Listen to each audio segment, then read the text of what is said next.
क्या कीमोथेरेपी में heavy chemotherapy और लाइट कीमोथेरेपी ऐसे डिविजन्स रहते हैं? आइए जानते हैं। हेलो फ्रेंड्स, मेरा नाम डॉक्टर प्रवीण कम्मार है। मैं कैंसर सर्जन हूँ। डाइजेस्टिव सिस्टम कैंसर्स और गायनेकोलॉजिकल कैंसर्स मेरा स्पेशलिटी है। दोस्तों, कई बार जब हम एक सक्सेसफुल सर्जरी के बाद पेशेंट को मेडिकल ऑन्कोलॉजी ओपिनियन के लिए भेजते हैं कीमोथेरेपी का टाइप, डोज वगैरह डिसाइड करने के लिए, तो यूजुअली जब फॉलोअप में पेशेंट आते हैं हमेशा एक बार कंसल्ट करके हमसे पूछते हैं कि सर ये जो कीमोथेरेपी बोला जा रहा है क्या ये हैवी है या लाइट है। तो इसके लिए आज ये टॉपिक मैं सोचता हूँ कि इम्पॉर्टेंट है पेशेंट्स के लिए और उनके फैमिलीज़ के लिए। जब कोई पेशेंट या उनके रिलेटिव्स पूछ रहे हैं कि हैवी कीमोथेरेपी है या लाइट कीमोथेरेपी है, जनरली इसका मतलब है कि वो एक तो मेजरली साइड इफ़ेक्ट प्रोफाइल को लेकर चिंतित है या साइड इफ़ेक्ट्स के बारे में सोच के हमसे पूछ रहे हैं कि हैवी कीमोथेरेपी है क्या, और दूसरा हो सकता है कि कॉस्ट को लेकर। तो हैवी कीमोथेरेपी से जनरल इम्प्रेशन ऐसा रहता है कि साइड इफ़ेक्ट इनके ज़्यादा रहते हैं। वो एक हिसाब से या एक पॉइंट ऑफ व्यू से गलत नहीं है, बट जब मैं ये भी आपको बोलना चाहूँगा कि क्या मेडिकल ऑन्कोलॉजिस्ट या ऑन्कोलॉजिस्ट इन जनरल भी सोचते हैं कि heavy chemotherapy, light chemotherapy? Definitely yes, but हमारा जो नज़रिया है थोड़ा अलग रहता है। जब हैवी कीमोथेरेपी जब आप बोल रहे हो, इसका इंटरप्रिटेशन ऑन्कोलॉजिस्ट के लिए कैसा रहता है? इसका इंटरप्रिटेशन रहेगा कि हम ज़्यादा कीमोथेरेपी की दवाइयाँ इस्तेमाल कर रहे हैं, मतलब 2 के जगह पे हम 4 इस्तेमाल कर रहे हैं, या हो सकता है कि हम ज़्यादा नंबर ऑफ़ साइकिल्स इस्तेमाल कर रहे हैं, मतलब 2 साइकिल की जगह पे 4 साइकिल इस्तेमाल कर रहे हैं, या हो सकता है कि ज़्यादा डोज इस्तेमाल कर रहे हैं, जिसको हम डोज इंटेंसिव शेड्यूल्स बोलते हैं, जहाँ पे जो स्टैंडर्ड रिकमेंडेड जो जनरल पॉपुलेशन में लगता है उससे थोड़ा ज़्यादा का डोज इस्तेमाल कर रहे हैं। तो इसको हम टर्म कर सकते हैं कि ये हैवी कीमोथेरेपी है। तो हैवी कीमोथेरेपी कोई क्यों देता है? हमने पहले भी डिस्कस किया है कि कीमोथेरेपी क्यों देना चाहिए, सर्जरी से पहले क्यों देते हैं, सर्जरी के बाद क्यों देते हैं, क्या सबको देते हैं, ये सब चीज़ों को हमने ऑलरेडी डिस्कस किया हुआ है।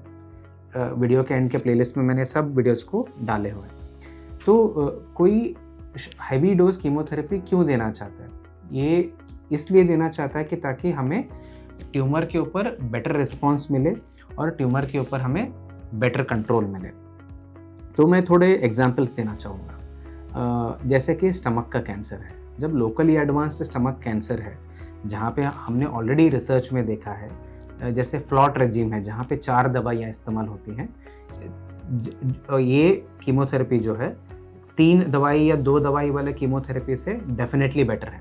तो उसका क्या मतलब है? इससे ये फ्लॉट रेजिम से रिस्पॉन्स अच्छा है, इससे हमें सर्वाइवल में एडवांटेज मिलता है, मतलब पेशेंट को और आयु में बढ़ोतरी होती है और बीमारी के ऊपर कंट्रोल भी बेटर होता है। दूसरा एक एग्जांपल ऐसा है कि लोकली एडवांस पैंक्रियाटिक कैंसर, जहाँ पे क्योंकि पैंक्रियास ऐसे पेचीदा जगह पे रहता है, खून के बड़े नस जो स्मॉल इंटेस्टाइन को सप्लाई करते हैं इनको पकड़ सकता है। तो ऐसे लोकली एडवांस स्टेजेस में हम या बॉर्डरलाइन रेसेक्टेबल स्टेजेस में फॉल्फिरिनॉक्स रेजिम देते हैं। अगेन ये भी 3 ड्रग का कॉम्बिनेशन है और जिससे हमने देखा है कि रिस्पॉन्स बहुत अच्छा रहता है। जो बॉर्डरलाइन पेशेंट्स हैं वो सर्जरी में कन्वर्ट हो सकता है।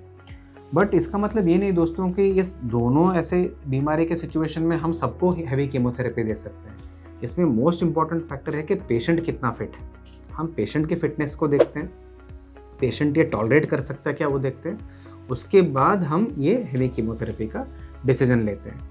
कई बार ऐसे भी हो सकता है कि हम छोटे डोज या लाइट कीमोथेरेपी से चालू करके धीरे धीरे हैवी कीमोथेरेपी के पास आए, या ऐसे भी हो सकता है कि हैवी कीमोथेरेपी चालू करें और हमें लग रहा है कि साइड इफ़ेक्ट शायद एक्सेप्टेबल नहीं है, तो हम इसको टोन डाउन करके रेगुलर डोजेस पे आ जाए। तो ये एक साइंटिफिक डिसीजन रहता है, रैंडम डिसीजन नहीं रहता है। कई बार ऐसे होता है कि जैसे ओवेरियन कैंसर समझ लीजिए, कई बार पेशेंट इतने अच्छे कंडीशन में नहीं आता है, पेट में पानी भरा हुआ है, कहीं 2-4 महीनों से खाना नहीं जा रहा है, वेट लॉस हो रखा है। तो ऐसे सिचुएशन में भले ही हमें लगता है कि हैवी कीमोथेरेपी से ज़्यादा रिस्पॉन्स मिले, बट पेशेंट का कंडीशन नहीं रहता है, तो हमें कीमोथेरेपी का जो प्लानिंग है टोन डाउन करना पड़ता है। इंस्टेड ऑफ वीकली कीमोथेरेपी जो 3-3 वीक के अंतराल में देने से हम सोचते हैं कि नहीं, वीकली वाला डोज को ब्रेक करके दे दे ताकि साइड इफ़ेक्ट और मैनेजेबल हो जाए।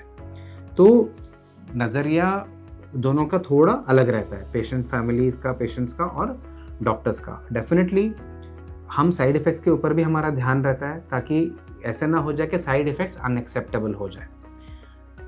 डॉक्टर हमेशा ये भी देखते हैं कि लॉन्ग टर्म में ट्रीटमेंट का बेनिफिट क्या मिलने वाला है, बीमारी के ऊपर कंट्रोल 2 साल पे, 3 साल पे, 4 साल पे। हालांकि majority of the times patient का जो नज़रिया रहता है ना, शॉर्ट टर्म का रहता है, जो आप इमीडिएट जो साइड इफेक्ट है ना, आप उसके बारे में सोचते रहते हो। तो इसमें कई बार मिसमैच भी हो सकता है। जो आपको लग रहा है कि अरे बहुत ज़्यादा साइड इफेक्ट है, हो सकता है कि हमारे जो साइंटिफिक ग्रेडिंग में हो सकता है कि वो मैनेजेबल है। तो इसके लिए मैं बोलना चाहूँगा कि आप आपके ऑन्कोलॉजिस्ट से ना ओपन कम्युनिकेशन रखिएगा, ऑनेस्टली डिस्कस कीजिएगा आपको क्या लगता है। तो इससे क्या है ना, क्लैरिटी आता है और ये जो कन्फ्यूजन है हैवी डोज, लाइट डोज वगैरह का, ये कन्फ्यूजन भी आपका निकल जाएगा और आपका ना ओवरऑल कीमोथेरेपी के प्रति जो आपको क्या पॉइंट्स ध्यान में रखने चाहिए, ये भी आपको क्लैरिटी आ जाएगा। ये टॉपिक के ऊपर या कैंसर के प्रति इन जनरल भी आपको कोई भी डाउट है तो डेफिनेटली हमें कमेंट्स में लिख के बताइए, हम इन डाउट्स को क्लियर करने की कोशिश करेंगे। और प्लीज़ हमारे यूट्यूब चैनल को सब्सक्राइब कीजिएगा, बहुत सारा कैंसर के रिलेटेड यूज़फुल नॉलेज हमने वहाँ पे शेयर किया हुआ है। Thank you very much.